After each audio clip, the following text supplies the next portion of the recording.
A widow walks through a funeral home lobby at 11:30 in the morning. The carpet is soft burgundy, the lighting dim amber. Behind a polished mahogany desk, a man in a black suit slides a price list across the table. The numbers climb. 5,000 for embalming, 8,000 for a casket, 1,200 for the guest register. The woman nods, signs, writes a check. She does not know the casket wholesaled for $900. She does not know the embalming was not required by law. She does not know she just paid 4 times what the funeral director himself paid. If you love stories about power, corruption, greed, and downfall, make sure to follow, because this one ends with an industry built on grief collapsing under its own weight. Noble, Georgia, February 2002.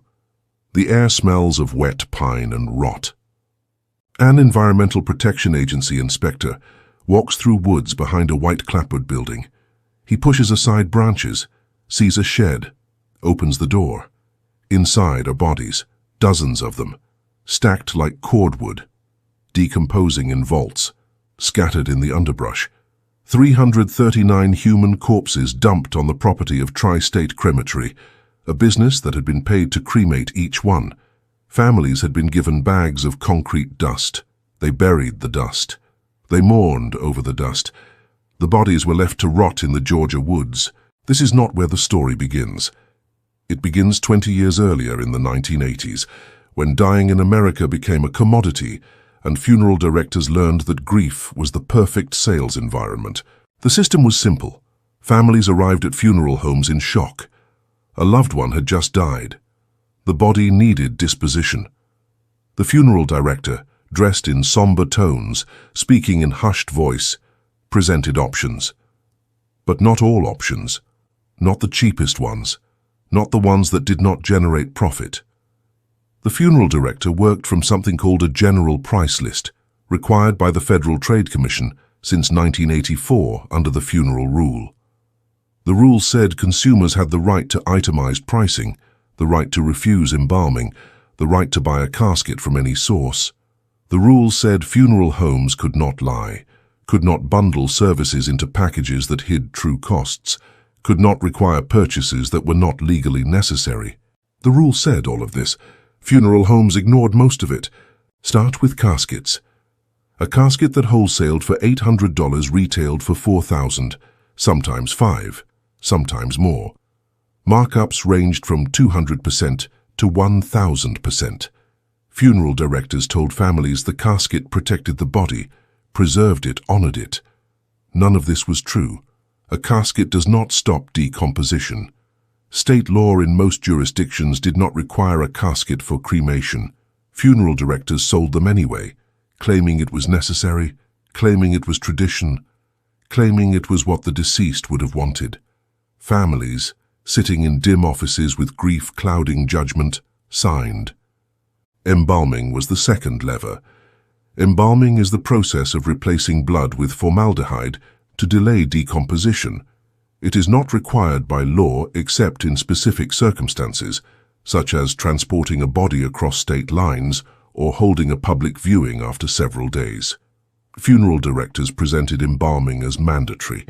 They said it was for health reasons, for safety, for respect. None of this was accurate. Embalming existed to allow extended viewing, which allowed the funeral home to charge for extended use of facilities, for staff, for preparation. The embalming fee itself ranged from $1,500 to $5,000. Families paid, believing they had no choice. Then came the vendors. Funeral homes did not operate in isolation. They worked with casket suppliers, vault manufacturers, cemetery operators, florists, monument companies. In the 1980s and 90s, a system of exclusive partnerships emerged. Funeral home chains, growing larger through acquisition, negotiated deals with vendors. The deals were simple. The vendor gave the funeral home a discount. The funeral home gave the vendor exclusive access to grieving families. The funeral home marked up the vendor's product 300% and pocketed the difference. The vendor moved volume. Everyone profited except the family. Service Corporation International, known as SCI, became the largest funeral conglomerate in the United States. By the late 1990s, SCI owned over 3,000 funeral homes, cemeteries, and crematories across North America. The company bought family-owned funeral homes and kept the original names, hiding the corporate ownership. Families believed they were dealing with the same trusted local business their grandparents had used. They were not. They were dealing with a profit optimization machine. SCI standardized pricing, centralized purchasing, eliminated competition. In markets where SCI controlled multiple funeral homes, prices rose. Consumers had no alternatives. In 1999, the New York Attorney General filed suit against SCI for monopolizing the Jewish funeral market in New York City. SCI, operating under names like Riverside Memorial Chapel and Parkside Memorial Chapel, controlled an estimated 70% of Jewish funerals in the city. The suit alleged SCI acquired competitors to eliminate choice, then raised prices across the board. Families paid thousands more than they would have in a competitive market. The case settled. SCI agreed to divest 3 funeral homes. Prices did not fall. The Lowen Group, SCI's main competitor in the 1990s, followed the same playbook. Lowen acquired funeral homes aggressively, buying up small operators in towns across America. In Mississippi, Lowen bought the Riemann family funeral homes, then used the Riemann name to compete against a local funeral director named Jeremiah O'Keefe. Lowen did not disclose its ownership. O'Keefe discovered the deception, sued for breach of contract and fraud. A Mississippi jury awarded O'Keefe $500 million in 1995. The verdict was one of the largest in American history.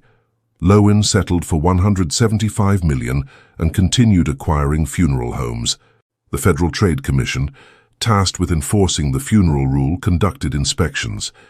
The inspections revealed widespread violations. Funeral homes refused to provide price lists over the phone. Funeral homes claimed embalming was required when it was not. Funeral homes added fees for services not performed. The FTC sent warning letters. Funeral homes adjusted, then went back to the old practices. Enforcement was weak. Penalties were rare. The industry understood the math.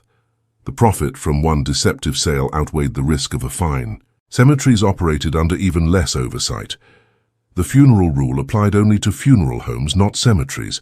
Cemeteries sold burial plots, vaults, grave opening services, monuments. They marked up all of it. A concrete vault that cost a cemetery $200 sold for $2,000. Families believed the vault was required by law. It was not. State law did not mandate vaults. Cemetery rules did, but cemetery rules were private policies, not legal requirements. Families did not understand the difference. They paid.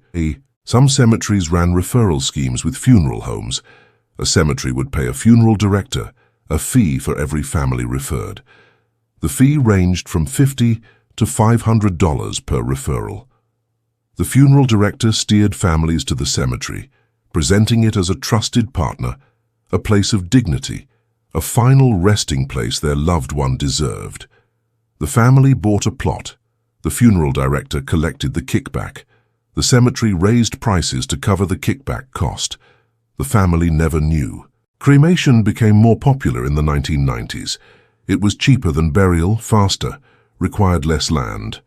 Funeral homes resisted cremation because it eliminated casket sales, vault sales, cemetery plot sales.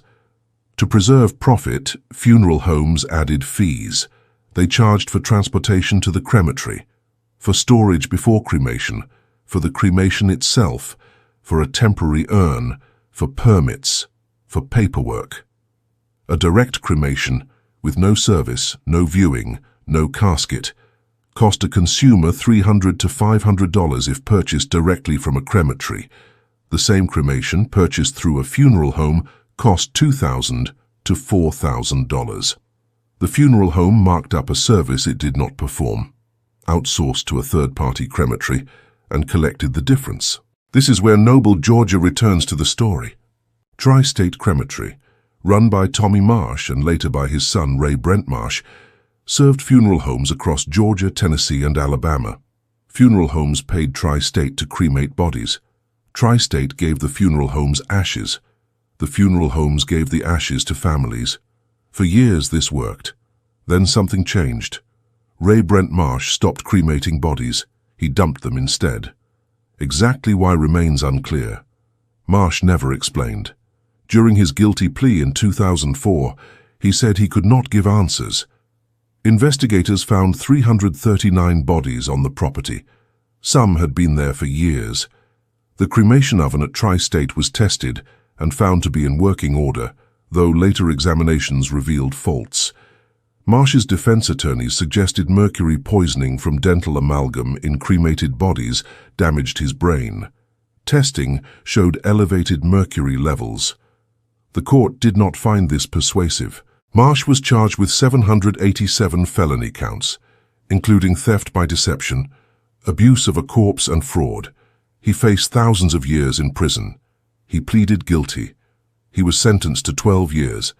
He served the full sentence and was released in June 2016.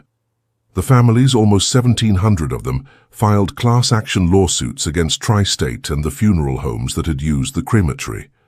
The cases settled for $36 million from the funeral homes and $18 million from the Marsh family's homeowner insurance. The Marsh family paid nothing out of pocket.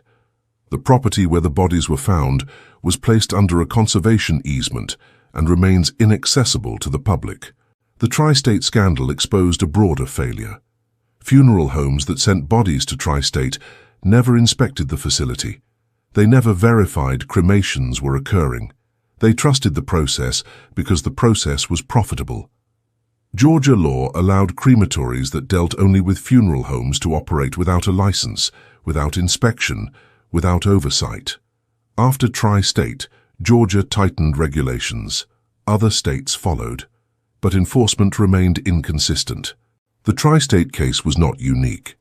In 2006, 7 New York funeral directors pleaded guilty to charges related to a body parts harvesting scheme. The directors sold tissue and bones from corpses to a biomedical supply company without family consent. The company processed the parts and sold them for transplants. Families believed their loved ones were cremated intact. They were not. Limbs were removed. Bones were extracted. The remains were returned incomplete. The scheme generated millions in profit. The directors received prison sentences. The families received settlements that did not restore what was taken. In Colorado, 2 separate funeral home scandals erupted in the 21st century. Sunset Mesa. Funeral home operators Megan Hess and Shirley Koch sold body parts from corpses consigned for cremation. Families paid for cremation services. Hess and Koch harvested tissue, bone, skin, and organs, sold them to medical research companies, and gave families ashes from different bodies. Hess was sentenced to 20 years in federal prison in 2023. Koch received 15 years. The scheme ran for years. No state inspection caught it. Return to nature. Funeral home in Colorado, owned by John and Carrie Holford, was discovered in 2023 to have nearly 190 decaying bodies stacked in a storage facility. Families had paid for cremation and received ashes that were not their relatives. The Holfords pleaded guilty to wire fraud and COVID relief fraud, having also stolen nearly $900,000 in pandemic loans. Both received prison sentences. Both cases followed the same pattern.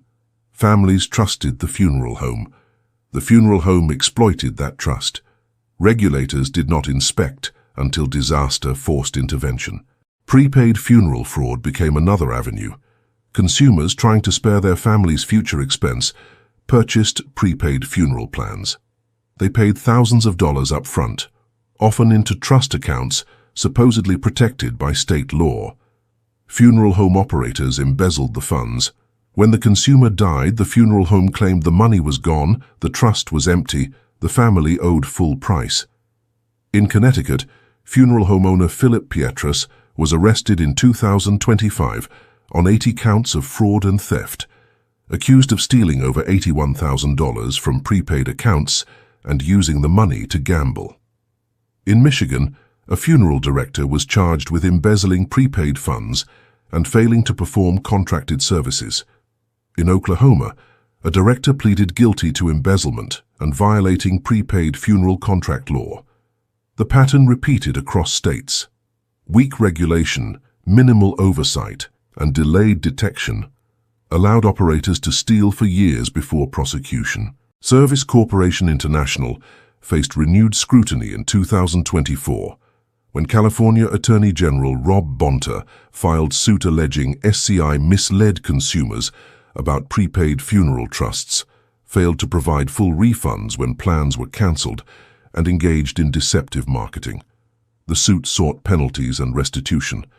SCI settled for $23 million, including penalties and consumer restitution.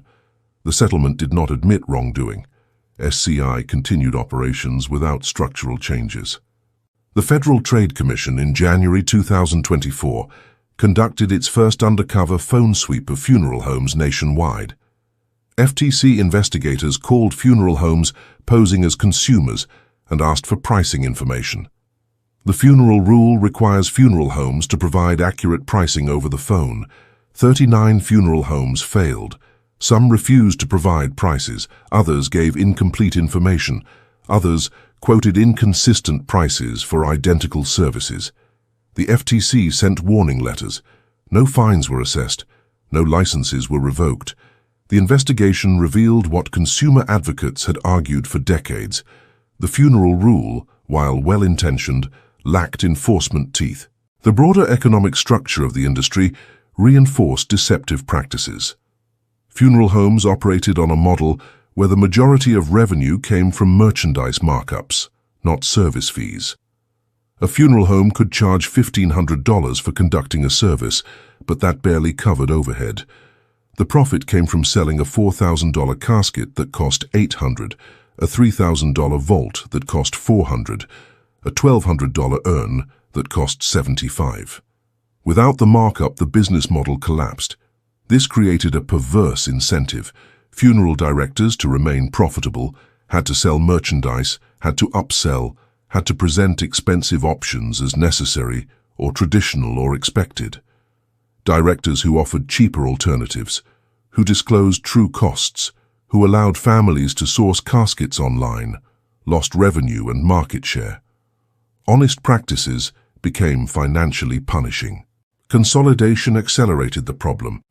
As corporations like SCI and the former Lowen Group bought up independent funeral homes, pricing standardized upward.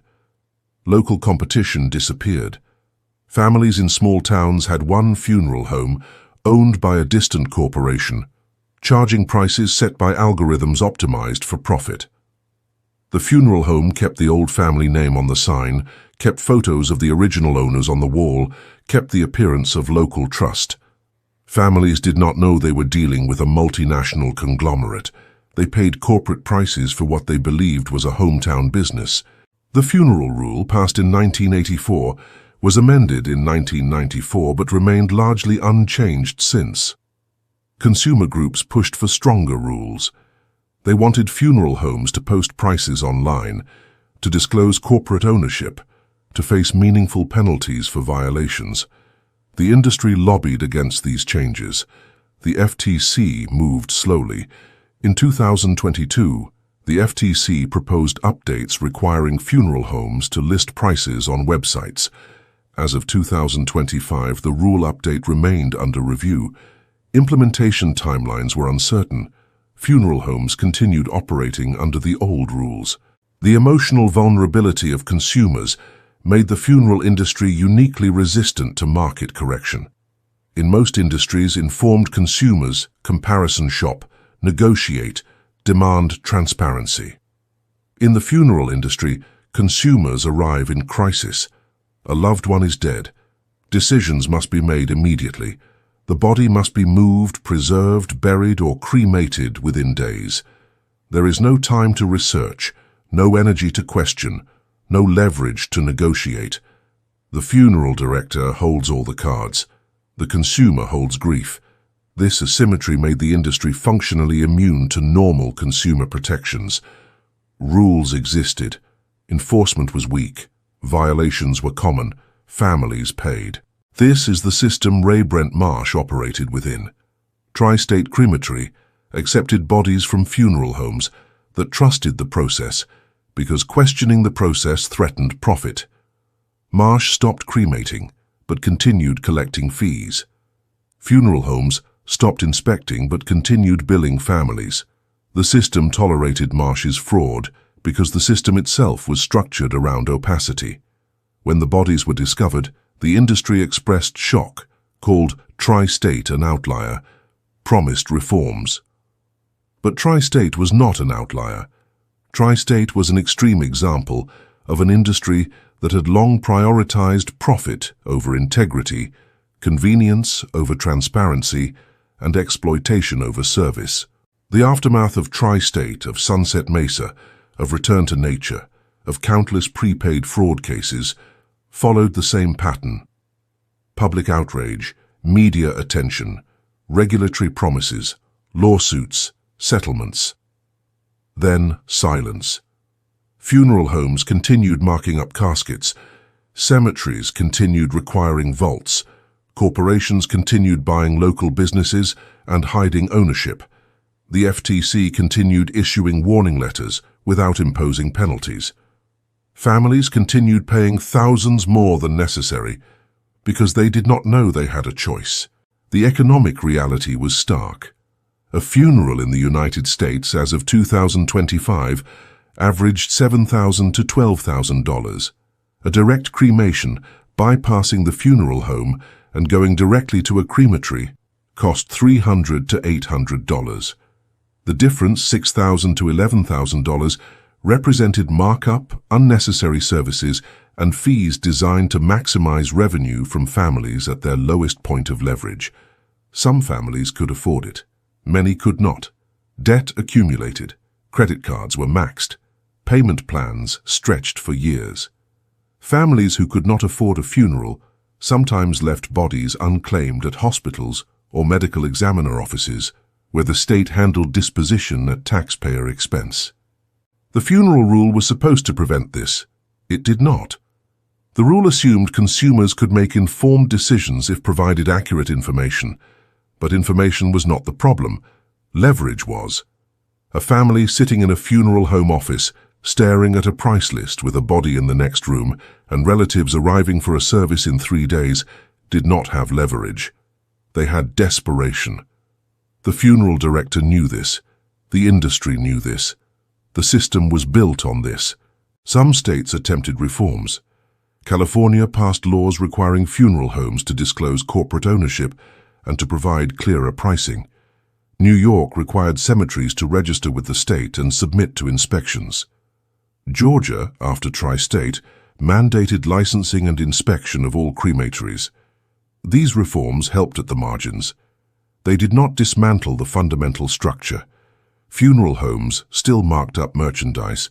Cemeteries still imposed private rules disguised as legal requirements. Corporations still hid behind local names. Families still paid. The turning point, if one exists, may come from generational change. Younger consumers, more comfortable with online research, more skeptical of traditional institutions, began seeking alternatives. Direct cremation companies, operating online with transparent pricing, grew in market share. Green burial grounds offering natural interment without embalming or vaults attracted environmentally conscious consumers. Home funerals, legal in most states, allowed families to care for their dead without involving commercial entities. These alternatives remained niche, but represented a shift in consumer expectations. The funeral industry, slow to adapt, faced declining revenue per client as cremation rates rose and merchandise sales fell. Consolidation, which had driven profit for decades, now revealed fragility.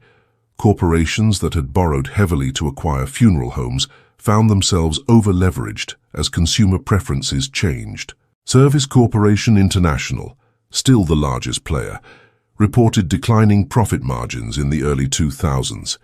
The company closed underperforming locations, sold off assets, and focused on high-margin markets. Smaller operators, unable to compete with corporate purchasing power, sold to larger chains or exited the business. The industry, which had grown fat on monopoly power and consumer ignorance, began to contract. The correction was slow, uneven, and incomplete. But it was occurring.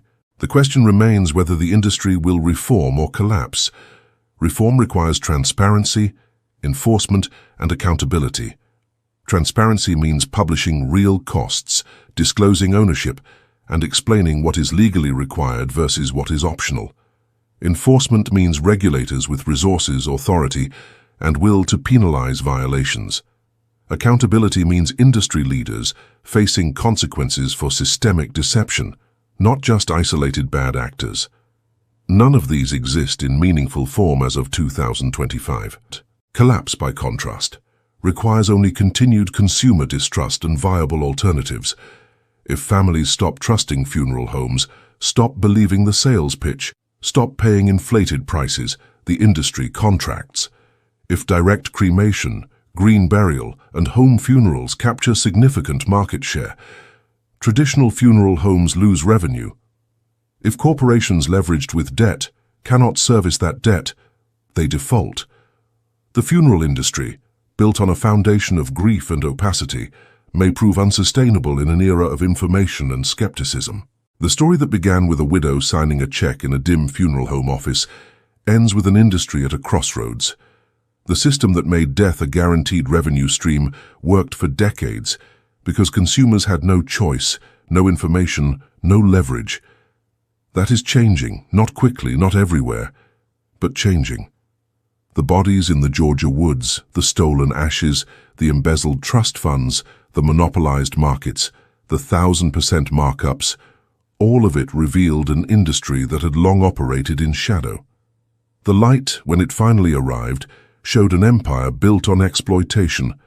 Whether that empire reforms or collapses will depend on whether consumers demand change loudly enough and persistently enough to overcome an industry that has resisted change for 40 years. A widow walks out of a funeral home at 2:30 in the afternoon. She holds a receipt. The numbers climbed, she signed, she paid. She does not yet know she had options, but she will. And when she does, the funeral home that took her money may find itself without customers, without revenue, without a future. That is the story still being written.